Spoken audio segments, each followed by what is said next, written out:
기독교의 신앙은 이제 깨달음의 신앙이에요.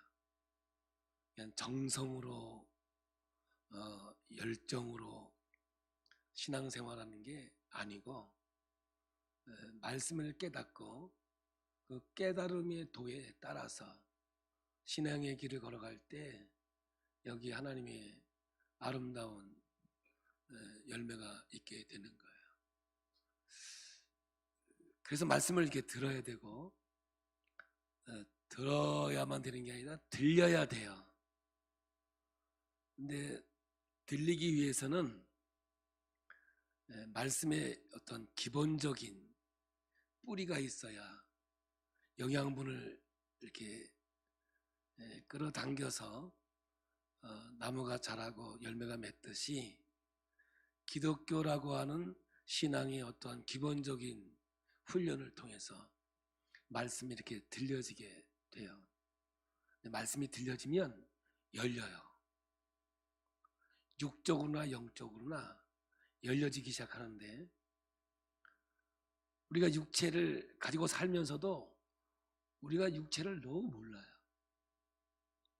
제가 이제 방방곡곡 다니면서 저는 이제 육을 통해서 영적인 문제를 이렇게 달아가는 편인데 너무 우리 육체에 대해서 몰라요. 그리고 소위 전문가라고 하는 사람에게만 맡겨서 내 몸을 의탁하고 있단 말이죠. 근데 내 몸이 어떤가에 대해서 창조 원리를 깨닫고 나면 열려지게 돼 있거든요. 어떻게 살아야 되는지, 어떻게 가야 되는지를 알게 된다고요. 또 영적인 세계도 내가 깨달아져야 열려지게 돼서 우리가 예수를 통해서 우리에게 주신 구원의 역사가 뭔지, 구원을 통해서 주신 하나님의 능력이 뭔지를 깨닫게 돼요. 그러면 이제 믿음이 이렇게 자라게 되고 성숙해지는데 많은 사람들은 교육을 통해서 사람이 바뀌어진다고 생각하는데 지적인 능력은 있을지 모르지만 절대로 사람이 변화되는 게 아니에요. 그 사람이 그 사람이죠. 좀 더 이렇게 좀 비하하는 정도로 얘기하면 그 인간이 그 인간이라고 그래요. 그러면 그렇지 이렇게 얘기해요. 참 사람이 변화되는 것은 신앙이에요. 나는 죽어야 돼요. 내 안에 생명이 들어와야 돼. 그게 그리스도의 생명인데 그리스도가 내 안에 들어와서 내 인생을 살아줄 때 진정한 변화가 있거든요. 근데 여기서 열려지는 가운데에 깨달아지는 엄청난 세계가 첫 번째 와지는 게 내가 죄인이구나 이걸 깨닫게 돼요.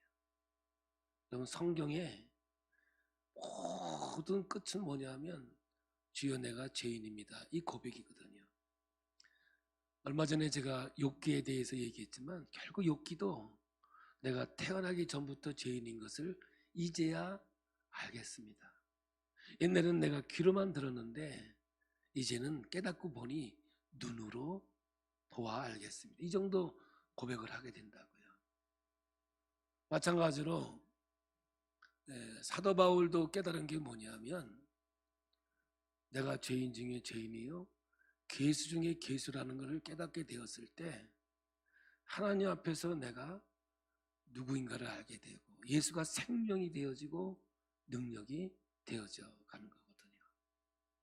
그러면 오늘 여러분 저와 여러분들이 하나님 앞에서 정말 깨달아졌을 때 나타나는 현상은 주여 내가 죄인입니다. 주님 없이는 내가 살 수 없습니다.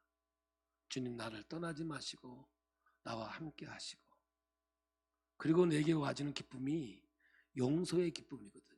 십자가의 도가 십자가의 능력이 내게 큰 기쁨으로 다가오게 되는 거죠. 두 번째로 하나님이 깨달음이 주는데 그게 뭐냐면 복받은 나죠. 하나님 내가 하나님 앞에 복받은 자임을 내가 깨닫겠다는 거예요. 이 땅에 태어난 것도 복이지만 예수 믿고 구원받아 영생의 하나님의 자녀가 되었다는 것 이것만큼 더 큰 복은 없는 거거든요. 예를 들어서 살다가 죽어 지옥 갔다고 해보세요. 아예 안 태어난 것이 더 좋은 거 아니겠습니까? 그러나 우리에게 영생이 주어졌을 때 그 기쁨을 이루 말할 수 없는 거거든요. 하나님, 나는 하나님께 복받은 자입니다. 하나님 정말 고맙습니다. 그래서 여기서 그냥 감사가 넘치고 기쁨이 넘치는 역사, 이게 신앙의 결론이거든요. 정리해보면 깨닫게 되면 내가 죄인인 것을 깨닫게 되고 내가 복받은 것을 깨닫게 돼요. 그런데 신앙은 성장해야 되잖아요. 근데 이 성장은 그냥 되는 게 아니라 훈련을 통해서만 깨달아진단 말이에요. 그래서 성령의 역사는 지정의예요. 이것이 인격이라고 하는 건데 지적인 은사가 있어요. 지식, 지혜, 분별. 이것은 말씀을 들을 때 나타나거든요. 어떤 사람은 기도했는데 분별의 영이 있다. 위험합니다. 정말 무서운 거예요, 이게요. 그냥 내가 복음이죠, 내가 복음. 성경은 말씀을 통해서만 하나님이 말씀하시고 계시하는 거예요. 그래서 우리는 훈련해야 되는데 이 시간도 이게 훈련의 하나 일종의 예배를 통해서. 그래서 저는 이렇게 말씀을 선포하잖아요. 이걸 우리는 뭐냐면 연역법이라고 그래요. 국문학에서. 그러니까 여러분은 뭐냐, 일방적으로 제 이야기를 듣는 거죠. 그래서 듣고 깨닫는 경우도 있고 은혜 받는 경우도 있어요. 근데 우리 교육학에서는 이러한 대중설교 연역법을 통해서는 성숙하지 않는다고 봐요. 그냥 저도 오늘 헌일하고 있는 거야. 헌일이 뭔지 아시죠? 제가 아무리 설교를 잘한다 해서 여러분 감동을 받았어. 감동을 받아도 나갈 때 오늘 제목이 뭔가 물어보면 헷갈릴지도 몰라요. 참 말씀은 양식이 되어져서 그게 내게 능력이 되는 거예요. 콩나물에 물을 주면 물은 다 빠지는데 다 놀랍게 콩나물이 크기 시작하는데요. 제가 콩나물을 잘 기르거든요. 근데 싹 날 때까지는 3일이 걸려요. 해보셨나요? 네, 콩나물을 물에 7시간을 불켜요. 그러면 이제 콩나물이 좀 커져요. 그래서 하루 지나면 조금 나오기 시작해요. 3일 되면 이제 드디어 싹이 보이기 시작해요. 근데 이틀이면 먹을 수 있어요. 그렇게 자랄 때는 그냥 확 자라게 돼요. 그래서 제가 이제 콩나물을 길러보면서 보면서 자꾸 저도 은혜 받아요. 주여, 우리 기쁨의 교회 성도들이 이렇게 그냥 확 성장하면 얼마나 좋겠습니까? 자, 아멘 좀 해야죠. 제 소원이 믿음이 성장하는 거야. 근데 저 담임 목사로서 너무 안타까운 것은 제가 아무리 설교 잘한다 해도 여러분의 믿음은 성숙하지 않아요. 조금 도움은 될 거예요. 근데 뭐냐, 진짜 성숙은 귀납법이라 그래서 제가 이제 제자 훈련을 귀납법으로 하거든요. 물어보고 대답하고 물어보고 대답하고 이런 방법을 통해서 이걸 해요. 그게 바로 우리 교회의 목장이라고 하는 거죠. 그래서 저는 우리 교회 목회를 하면서 제가 설교하는 이 순간보다 목장을 통해서 믿음이 더 자란다고 보고 있어요.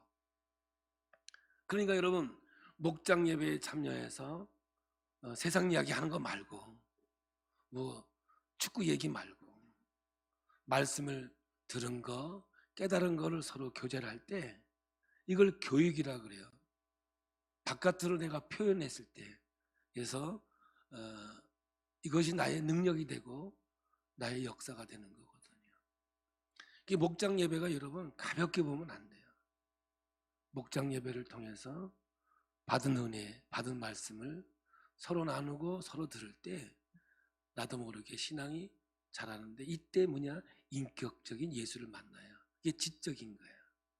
근데 이 지적인 것이 어디로 와야 되느냐? 가슴으로 와야 되거든요. 가슴, 정적인 거죠. 이제 지정이 이게 입술로 표현되어지는 거죠. 그래서 믿음은 고백되어져야 되는 거예요. 그래서 성경 구원은 입으로 시인하여 이렇게 되어 있거든요.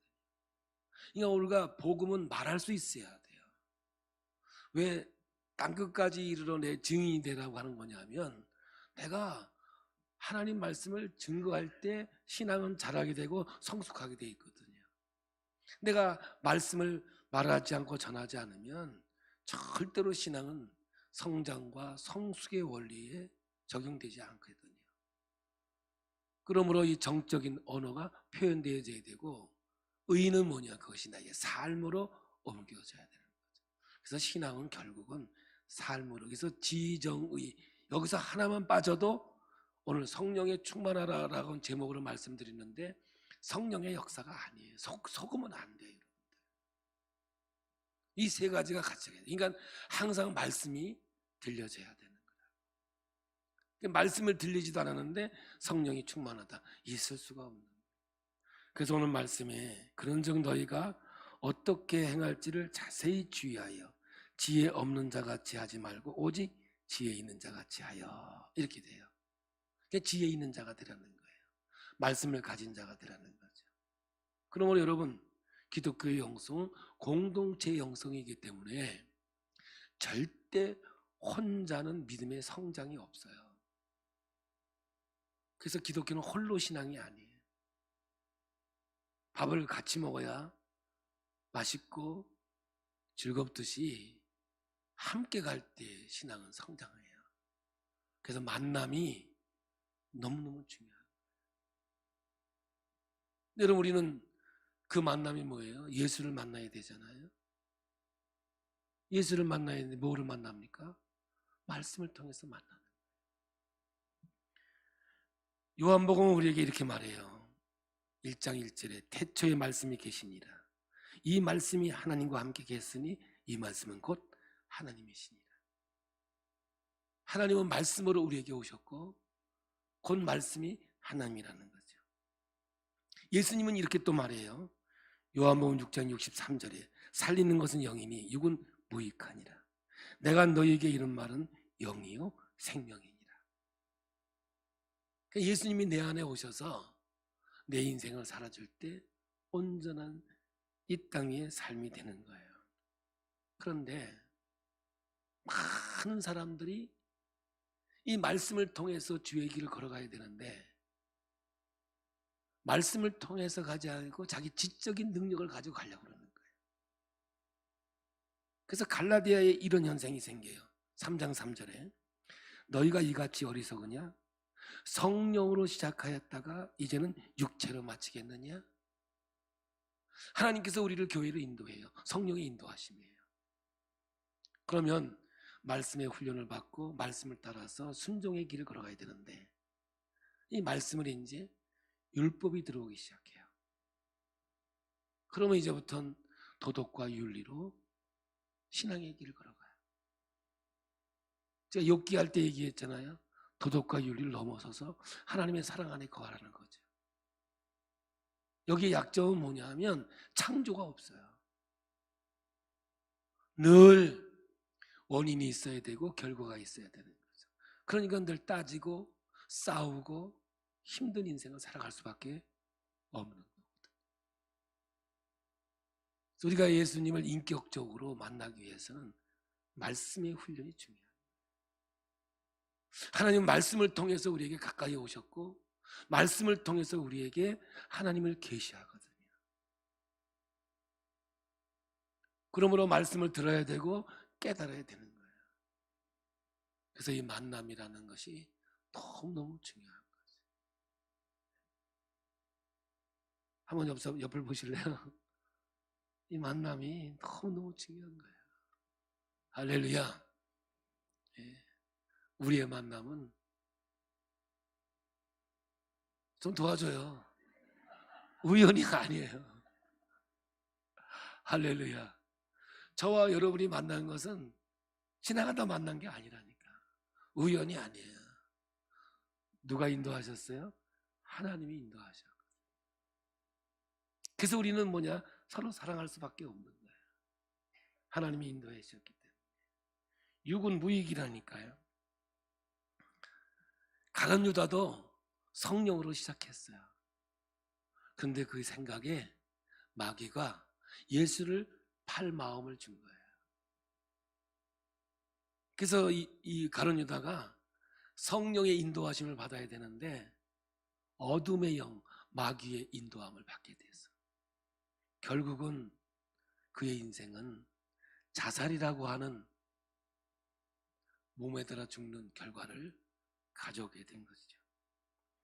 여러분, 이 갈라디아 3장 3절에 너희가 이같이 어리석으냐 성령으로 시작하였다가 이제는 육체로 마치겠느냐 해서 마친다는 말은 이게 자살이거든요. 하나님을 떠나 살면 스스로 죽는 거나 마찬가지로 보게 돼요. 성경은 죽는 거니까요. 내 생각은 하나님과 원수가 되어지기 때문에 내가 죽어야 내 안에 그리스도가 오셔서 말씀을 통하여 하나님의 길을 걸어가는 거예요. 그래서 기독교 영성은 순종이 제사보다 낫다고 하는 말은 순종할 수밖에 없게 돼 있다. 근데 오늘 우리는 안타까운 것은 뭐냐 하면 하나님 말씀에 순종해야 되는데 내가 생각한 대로, 내가 결정하는 대로 신앙의 길을 걸어간다는 거예요. 정해져 있는 길을 걸어가는 것이 아니다. 내가 선택하고 내가 결단하는 것에 약점이 있는 거죠. 이게 아쉬움이고 안타까움. 그래서 이 사도 바울도 갈라디아 교회를 향해서 너희가 성령으로 시작했다가 육체로 마치겠느냐, 이 안타까운 선포를 하는 거예요.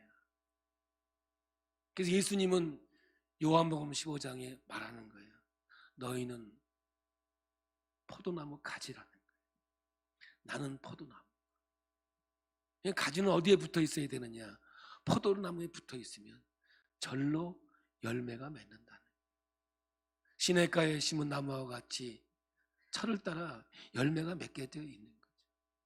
그런데 우리는 뭐냐면 원줄기에 붙어 있지 않고 내가 결단하고 내가 내 생각 속에서 살아간다고 하는 거죠. 그래서 하나님께서 우리에게 말해요. 오늘 본문이에요. 에베소 5장 16절이에요. 우리 함께 보겠습니다. 세월을 아끼라. 때가 악하니라. 여기서 세월은 카이로스라는 말을 썼는데 이 카이로스는 뭐냐면 기회, 이익, 유익함. 이게 하나님의 시간대예요. 이 수직적인 개념을 갖고 있어요. 또한 우리는 이제 수평적인 개념이라 해서 크로노스, 어제, 오늘, 내일이 있지만 하나님은 하루가 천년 같고 천년이 하루 같은 수직적인 점으로 성경은 말하고 있는 거죠.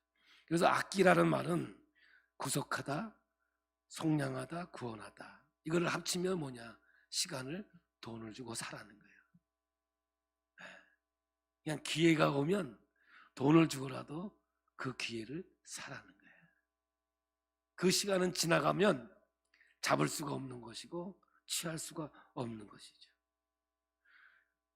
그래서 여러분, 세월을 아끼지 않으면, 세월을 돈을 주고 사지 않으면 다 허비되어 버리고 없어져 버리고 마는 거죠. 이 말은 뭐냐? 시작이 있으면 끝이 있다는 거예요. 그래서 하나님은 처음이고 마지막이에요. 회전하는 그림자가 없는 분이에요. 우리를 이 땅에 오게 한 것도 하나님이고 우리를 부르는 것도 하나님이에요. 그래서 이 시간은 뭐냐면 철학적인 이야기 같지만 존재는 시간과 공간에 존재하는 거죠. 그러니까 시간을 돈을 주고 사지 않으면 우리의 존재 자체가 없어지고 마는 거예요. 다른 말로 허무한 거죠. 공허한 인생을 일생 동안 살고 나머지 움켜잡아지는 게 아무것도 없다는 거예요. 그러므로 세월을 아끼는 것은 인생 전부를 구원하는 것과 직결되어 있는 거예요. 왜 그래야 하는지를 오늘 분명하게 말하는데 때가 악하기 때문에 그렇다는 거예요. 이 세상은 공중에 잡은 권세 잡은 자의 세상이에요. 다시 말하면 마귀가 권세를 잡고 있는 땅이 이 세상이라고요. 근데 하나님 나라는 마태복음에 있듯이 부분적으로 와 계시는 거예요. 우리 예수님이 지배하는 것, 예수님이 다스리는 것. 그러니까 뭐예요? 내 마음속에 주님이 오셔서 다스리시면 거기가 천국이 되어지고 하나님의 역사가 되어지는 거죠. 이 세상은 악해요. 악하다는 기분 나쁜 거 아닙니까? 우리가 재앙의 때가 와도 악하다고 할 수 있고요, 전쟁이 일어나도 악하다 할 수 있죠. 이 세상은 재앙과 전쟁이 끝나지 않습니다. 왜? 어둠의 영이 지배하고 있기 때문에 그래요. 우리가 지금도 느낄 수 있듯이 세상이 흘러가는 상황을 보더라도 세상은 악합니다. 누가 이 땅을 지배해도 이 세상은 악할 뿐이에요. 그러나 항상 악한 상황을 보더라도 세월과 시간 속에서 그 시간을 돈을 주고 사서 선한 기회로 우리가 포착하는 거예요. 그래서 이 용어가 예수님이 우리를 구속했다는 말과 똑같은 용어가 있어요. 예수님의 십자가를 통해서 우리를 구속한 거예요. 돈을 주고 샀다는 말을 썼죠. 그냥 핏값을 지불하고 우리를 산 거와 세월을 아끼라는 말과 동일어로 되어 있다. 그러므로 오늘 우리는 내 인생을 사는 것이 아니라 하나님이 주신 생명으로 이 세상을 살아갈 때 진정한 변화가 있게 되는 거예요. 니고데모가 예수님을 찾아왔어요. 어떻게 해야 영생을 얻을 수 있겠습니까? 라고 질문을 해요.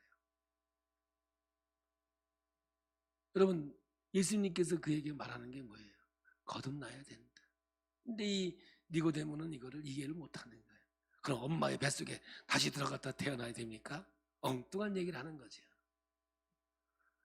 오늘 이 말은 너는 죽고 내 안에 그리스도가 살아야 그게 거듭난 인생이다, 진정으로 변화된 삶을 살아갈 수 있다라고 말하는 것 아니겠습니까? 그러므로 하나님은 분명히 이 날을 계수한다고 시편 90편 12절에 이렇게 말해요. 우리에게 우리 날 계수함을 가르치사 지혜로운 마음을 얻게 하소서. 그러므로 이 시간을 돈을 주고 산다는 것 너무 귀한 것이고 지혜로운 것이에요. 이것이 결국은 예수님의 십자가의 사건을 통해서 우리에게 주시는 구원의 역사와 함께 가고 있기 때문에 그래요. 이 이야기를 베드로는 이렇게 말을 해요. 베드로전서 4장 1절부터 2절입니다. 우리 함께 봉독해 볼까요? 그리스도께서 이미 육체의 고난을 받으셨으니 너희도 같은 마음으로 갑옷을 삼으라. 이는 육체의 고난을 받은 자는 죄를 그쳤습니다. 그 후로는 다시 사람의 정욕을 따르지 않고 하나님의 뜻을 따라 육체의 남은 때를 살게 하려 함이라. 그냥 진정한 구원받은 그리스도인의 삶을 살아가는 거예요. 우리의 남은 시간은 하나님의 인도하심과 역사하심 속에 살아야 한다는 것이죠. 그것이 하나님의 뜻을 깨달은 자의 삶이고 지혜로운 자의 삶을 살아가는 거예요. 이것이 곧 성령 충만한 삶이라는 거죠. 그래서 하나님께서 명령하는 거예요. 에베소 5장 17절 그러므로 어리석은 자가 되지 말고 오직 주의 뜻이 무엇인가 이해하라. 처음부터 끝까지 하나님은 우리에게 말씀하시고 있는 거예요. 성경을 읽어보면 제가 얼마 전에 이렇게 하나님의 뜻에서 거룩하라, 구별된 삶을 살아라, 너희는 세상을 향해 달려가지 말고 하나님께로 회개하고 돌아와라, 회개하라, 그리고 내가 누구인지 알아라. 계속해서 성경은 우리에게 명령하고 있는 거예요. 하나님 말씀을 통해서 사랑해라, 핍박하는 자를 위해서 기도하라. 그러면 하나님의 뜻이 뭔지 알게 될 것이다. 그리고 우리 예수님께서 마지막 기도가 뭐예요? 너희는 서로 하나가 되라. 요한복음 17장 21절이에요. 우리 함께 보겠습니다. 아버지여, 아버지께서 내 안에 내가 아버지 안에 있는 것 같이 그들도 다 하나가 되어 우리 안에 있게 하사 세상으로 아버지께서 나를 보내신 것을 믿게 하옵소서. 그러니까 우리 모두가 하나가 되게 하기 위해서 우리 예수님께서 하나님 앞에 간절하게 기도하는 모습을 우리에게 보여주고 있는 거예요. 그러면 어떻게 해야 되는가? 에베소 5장 18절에 술 취하지 말라. 이는 방탕한 것이니 오직 성령으로 충만함을 받으라. 아주 직접적으로 얘기할게요. 충만이라는 것은 뭐냐면 취함과 같은 용어로 사용되어 있는데 지배받다, 지배당하다 이런 뜻이에요. 그럼 우리는 뭐예요? 은혜 충만하다 그러면 은혜에 지배받는 거고, 말씀에 충만하다 그러면 말씀의 지배를 받는 거예요. 오늘 여러분, 술 취하면 뭐예요? 뭐의 지배를 받아요? 사람들이 그러더라고요. 처음에는 사람이 술을 먹는데요, 응? 그러다가 술이 사람이 먹는다네. 그러다가 진짜 더 나가면 술이 술을 먹는다네. 난 들은 얘기예요. 저는 하나님 앞에 감사하는 것은 알코올 알러지가 있어서 지금까지 저도 술은 한번 먹어봤어요. 한번 먹어봤는데 밤새도록 죽는 줄 알았어요. 우리 어머니가 옆에서 꿀물 타오고 난리 났어요. 내 죽는 줄 알고. 왜냐하면 제가 우리 어머니 체질을 닮아가지고 우리 아버지 체질을 닮았어야 되는데, 우리 아버지 왈, 나는 지구는 못 가도 먹고는 가신다는 분이에요. 제가 인지 능력이 있고 난 후 우리 아버지 제정신이 있는 걸 별로 본 적이 없어요. 그래서 우리 구형제가, 구남매가 있는데 구남매가 맹세한 게 있어요. 우리 큰형이 다 모아놓고 우리 형제들은 아버지의 것은 받지 말자. 그래서 우리 형제들은 술은 먹지 말자. 우리 형제는 술 안 먹어요. 우리 형제들이 예수 믿어서 안 먹는 게 아니라 원래부터 안 먹어요.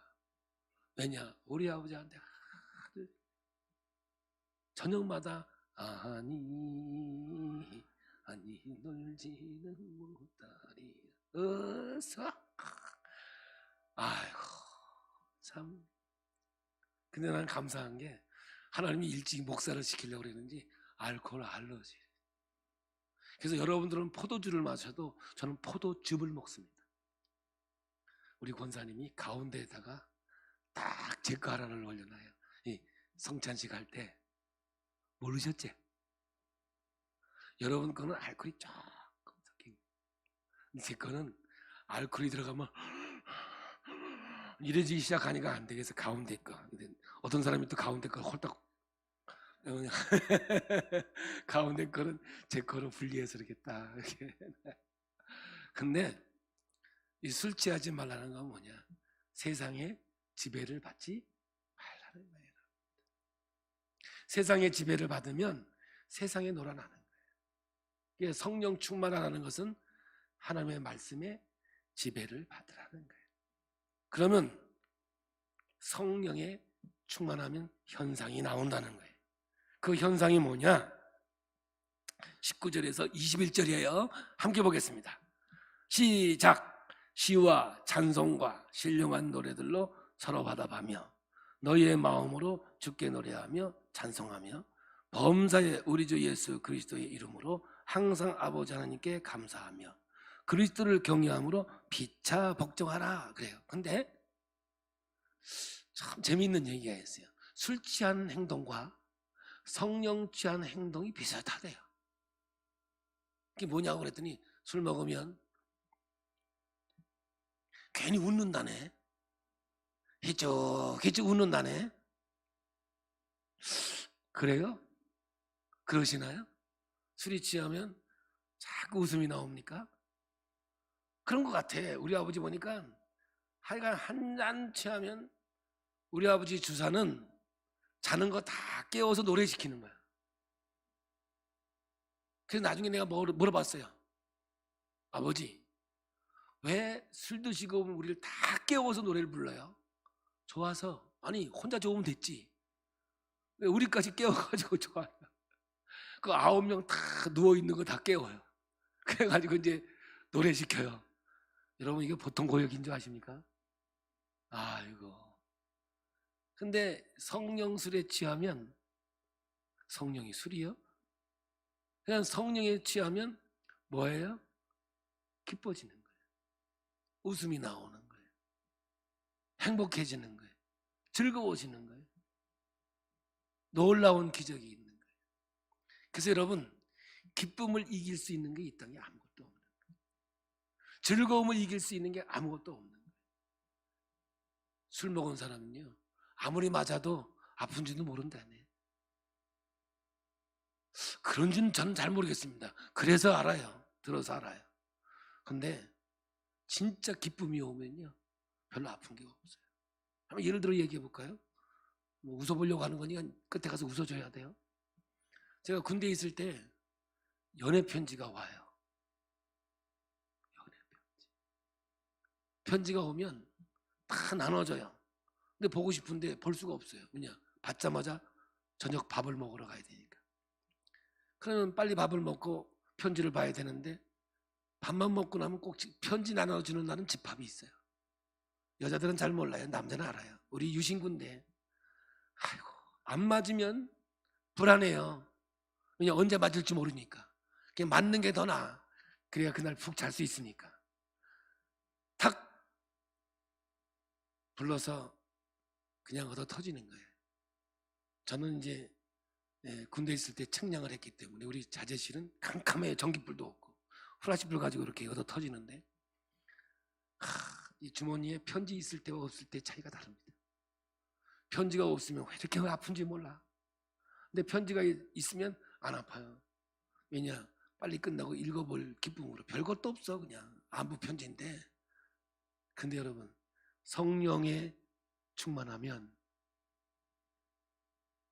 제가 비유를 들어서 얘기했지만 그 기쁨이 여러분 지배하면 여러분의 고난과 고통은 얼마든지 이기는 능력이 되는 거예요. 사도 바울이 감옥에 있었을 때도 죽으러 가는 그 순교의 현장 속에서 기뻐할 수 있었던 것은 바로 구원의 기쁨, 성령의 능력으로 가능했던 거예요. 오늘 우리의 인생이 왜 이렇게 아픕니까? 우리 인생 속에 왜 이렇게 힘들고 어렵습니까? 세상 것으로 충만하기 때문에 그래요. 그러나 성령이 내 마음속에 오셔서 말씀으로 충만해지면 그 어떤 어려움도 고통도 이기는 하나님의 능력이 있게 되는 거예요. 이러한 기쁨이 우리에게 충만해지면 어떤 현상이 생기느냐? 20절이에요. 최고의 극치로 올라가요. 함께 봉독합니다. 범사에 우리 주 예수 그리스도의 이름으로 항상 아버지 하나님께 감사하며. 어떤 현상이 생긴 거예요? 감사가 흘러 넘치게 되어지는 거예요. 여러분, 감사가 넘치는 것이 능력이에요.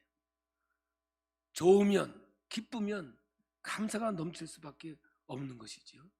그래서 하나님께서 우리 몸에는요, 참 신기하게 인체를 연구해 보면요, 콩팥 옆에 희한한 기구를 만들어 놨는데 여기에서 스트레이드가 나와요. 스트레이드가. 근데 여러분 병원에 가서 주사를 맞지요.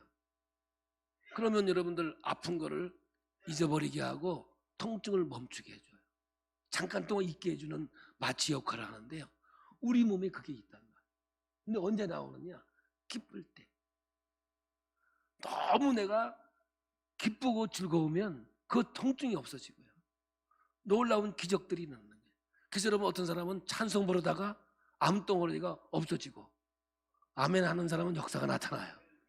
할렐루야. 말씀 듣다가 깨닫는 순간 뭐가 와요? 아멘.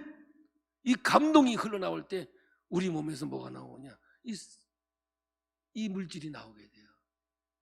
그러므로 여러분, 기적의 역사들이 우리 몸에서 기쁠 때, 즐거울 때, 행복할 때 얼마나 나타나는지 아세요? 저는 그래서 이래요. 기쁨을 이길 수 있는 이 세상에 어둠은 없다. 근데 그 기쁨은 누가 주는 거냐? 하나님만이 줄 수 있는 것이다. 성령 충만하라. 왜 하나님께서 우리에게 이 말씀을 하겠어요? 말씀을 듣다가 성령이 충만해지면 이 기적의 역사가 우리에게 있게 되는 거예요. 그러면서 이제 감사가 넘치면 이제 하나님의 아름다운 열매로 연결되어지는 거예요. 그리스도의 삶이 나타나는 거예요. 오늘 본문의 마지막이에요. 에베소 5장 21절이에요. 시작. 그리스도를 경외함으로 피차 복종하라. 복종이란 말은 나를 아래에 둔다는 말이에요. 아래에 둔다는 거죠. 은혜는 낮은 곳으로 임해요. 물이 높은 곳에서 밑으로 흐르듯이 성령의 은혜와 하나님의 능력은 항상 밑으로 흐르게 되어 있어요. 그래서 예수님도 이 땅에 말구에 오신 것도 같은 맥락으로 보시면 되는 거예요. 이게 바로 은혜는 위치적인 개념이에요. 내가 어디에 있느냐는 거예요. 아브라함아, 내가 어디 있느냐 물어보는 거예요. 우리 애가. 예, 제가 여기 있나이다. 어디에 있어요? 낮은 자리. 위치적인 개념이거든요. 이게 복종이에요. 왜? 하나님을 경외하기 때문이라는 거죠. 경외는 뭐예요? 두렵고 떨림인 거죠. 우리에게 영원한 영생을 주신 그 하나님이 정말 사랑으로 기쁨으로 우리에게 다가왔지만 영혼까지 멸절할 수 있는 그 하나님의 두려움도 함께 있는 거예요. 경외하는 마음은 바로 두려운 마음이거든요. 이 하나님을 경외하고 두려운 마음이 있었기 때문에 우리 예수님께서 이 땅에 오신 그 일, 섬기러 오셨던 그 일, 이 땅에 희생하러 왔던 그 일을 성령이 충만하고 기쁨이 내게 충만하면 이 일로 이루어져 가는 거예요. 잠언 1장 7절에 여호와를 경외하는 것이 지식의 근본이거늘 미련한 자는 지혜와 훈계를 멸시하느니라. 낮은 자리에 안 가요. 자꾸 높은 자리에 올라가려고 그러는 거예요. 한 걸음 더 나갑니다. 잠언 14장 27절 여호와를 경외하는 것은 생명의 샘이니 사망의 근원에서 벗어나게 하느니라. 여호와를 경외하는 것이 생명의 샘이고 하나님을 떠나는 것은 사망이 되는 거예요. 아주 간결해요. 경외하는 마음, 하나님을 경외하는 마음이 우리에게 있으면 우리는 언제나 피차 복종하는 자리, 위치의 개념이라 했죠. 낮은 자리에서 주를 섬기듯 내 이웃을 섬기는 자리에 있는 거예요. 그래서 남을 나보다 낮게 여길 수 있는 이러한 하나님의 역사가 있는 거죠. 그래서 예수님 말해요. 나는 온유하고 겸손하니 와서 내 멍에를 메고 배우라. 우리 예수님도 이 땅에 오셔서 겸손하셨어요. 온유해지셨어요. 그리고 우리를 섬겼어요. 우리를 위해서 십자가에 죽으셨어요. 우리가 그를 경외하는 마음이 있다면 당연히 내 위치가 어디냐, 가장 낮은 자리에서 섬기며 헌신하는 것이 성령의 역사여 성령의 인도하심이라고 보는 거예요. 이기적인 그리스도인이 없듯이 겸손하지 않은 그리스도인은 없는 겁니다. 여러분, 반기독교인은 교회 밖에 있는 사람들이 아니에요. 그 사람들은 그리스도와 전혀 관계없는 사람들이에요. 반그리스도인들은 교회 안에 있는 거예요. 그리스도인인 체 하면서 사는 사람들이 반그리스도인이라고 말하고 있는 거거든요. 여러분, 오늘 말씀 하나님께서 우리에게 성령 충만하라는 거예요. 지혜 있는 자가 되라는 거예요. 미련한 자가 되지 말라는 거예요. 그래서 세상 술에 취하지 말고 성령 술에 취하라는 거예요. 그래서 하나님이 주신 그 구원의 기쁨, 항구적인 기쁨으로 우리가 이 세상 살아가면 세상이 아무리 힘들고 어려워도 이길 수 있는 능력이 있는 것이고, 그때마다 어려움이 올 때마다 환경이 올 때마다 하나님 앞에 엎드려 성령 충만케 하여 주옵소서. 그래서 말씀으로 충만하고 성령으로 충만하면 어떤 환경도 어떠한 시련도 이겨갈 수 있는 능력이 저와 여러분에게 있게 되는 줄로 믿습니다. 오늘 말씀 중에 두 가지만 기억하세요. 술 취하지 마세요. 세상에 취하지 말라 그 말이에요. 이건 방탕한 거예요. 성령 충만하라고, 말씀 충만하라고 말합니다. 그리고 그리스도를 경외함으로 피차 복종하는 거예요. 가정에서도 마찬가지예요. 교회에서도 마찬가지예요. 이렇게 말씀에 순종하고 주의 길을 걸어가면 평강의 하나님께서 우리에게 주신 은혜가 늘 충만하게 될 줄로 믿습니다. 우리는 구원받은 기쁨이 있습니다. 영원한 영생의 기쁨이 있습니다. 할렐루야. 그러므로 앞에 걸 다시 한번 정리해. 기독교는 정성의 종교 아니에요. 열심의 종교도 아니에요. 깨달음의 종교예요. 말씀을 듣고 깨달으셔야 돼요. 그래야 성령이 충만하게 역사할 수 있어요. 그러면 열려져요. 영적인 세계가 열려지고 육적인 세계도 열려져요. 그럼 두 가지로 온다 그랬죠? 첫 번째 뭐예요? 주여 나는 죄인입니다. 나를 구원해 주시니 감사합니다. 그리고 여러분, 주여 나는 복받은 자입니다. 어떻게 나 같은 사람을 부르셔서 하나님의 자녀 삼아주시고 영원한 영생의 자녀로 삼아주셨으니 정말 고맙습니다. 이게 오늘 우리 결론이거든요. 근데 절대로 결론적으로 갈 수가 없어요. 훈련이 있어야 돼요. 이 훈련은 배움이라고 할 수 있지만 성령의 역사, 지정에 의하여 만남이라는 거예요. 예수를 만나야 돼요. 할렐루야. 그 만남은 뭐예요? 우리들의 만남을 통해서 역사하세요. 기독교는 홀로 종교가 아니에요. 앞산에서 10년, 뒷산에서 10년, 옆산에서 10년 금식기도 통성기도 했다고 믿음이 자라는 게 아니에요. 믿음이 자라고 싶으면 아름다운 코이노니아 교제를 하셔야 돼요. 그리고 하나님이 주신 말씀을 서로 나누시고 교제하시면 거기에 어마어마한 성령의 역사와 하나님의 인도하심이 있어서 믿음은 자라고 성숙해져서 하나님이 주시는 그 하늘의 비밀을 깨닫는 아름다운 역사가 있기를 축복합니다. 평강의 하나님의 백성이 되기를 예수의 이름으로 축복합니다. 외칩니다. 성령 충만하십시오. 할렐루야.